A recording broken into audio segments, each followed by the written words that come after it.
Assalamualaikum warahmatullahi wabarakatuh. Saya Ana Siti Septia, perwakilan dari kelompok 8 yang beranggotakan Sipa Najma dan Haidar Ibrahim. Pada kesempatan ini, saya akan berbagi panduan mengenai pengolahan data menggunakan SPSS.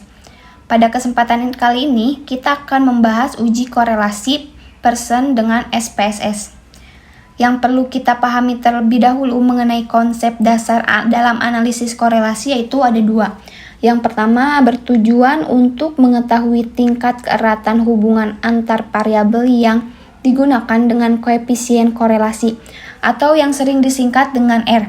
Sederhananya, uji korelasi dilakukan untuk mengetahui apakah variabel X berpengaruh terhadap variabel Y, sekaligus mengetahui tingkat hubungannya.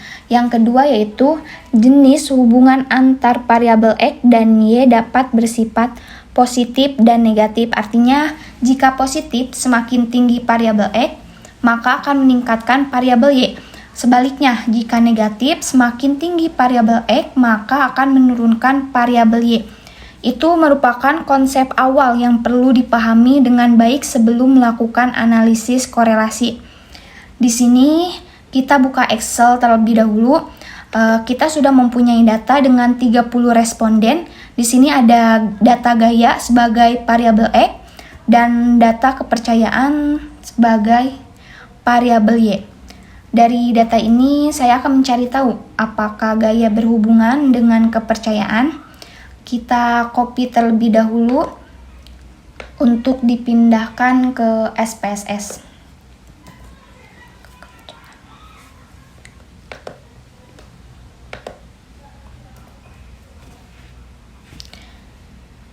Begitupun dengan variabel Y-nya, kita copy terlebih dahulu untuk dipindahkan ke SPSS.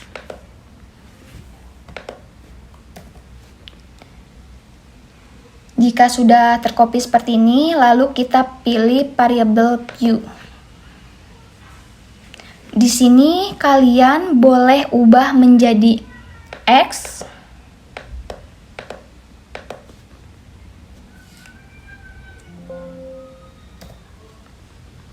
dan di sini boleh kita ubah menjadi Y. Lalu pada bagian desimal diturunkan angkanya hingga 0. Ini juga sama, kita turunkan hingga 0.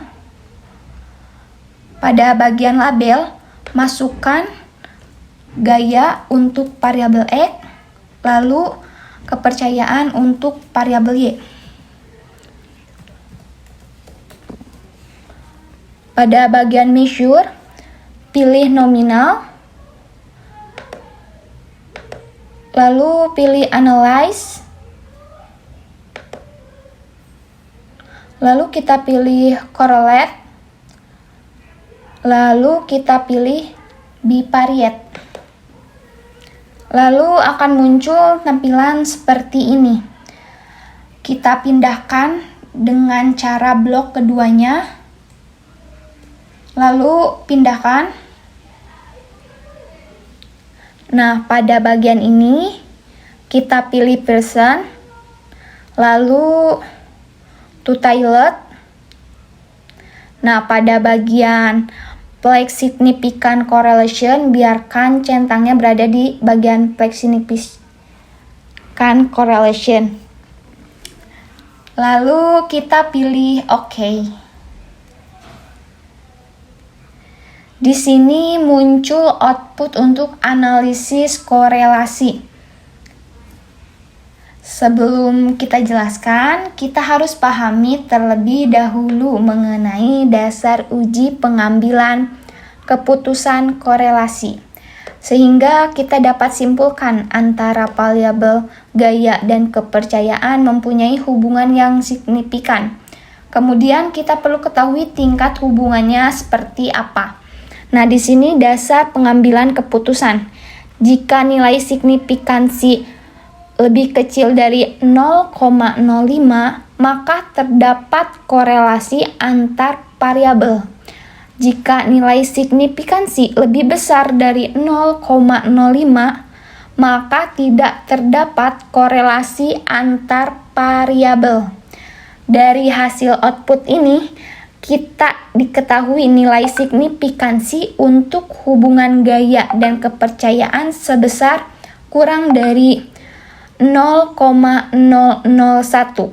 Artinya, karena nilai ini lebih kecil dibandingkan 0,05, maka dapat dikatakan terdapat hubungan antara gaya dan kepercayaan. Kemudian, pedoman derajat hubungan.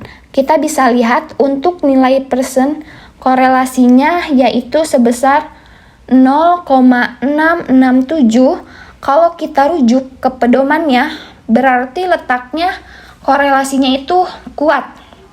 Berarti tingkat hubungan antara gaya dan kepercayaan tingkatnya kuat.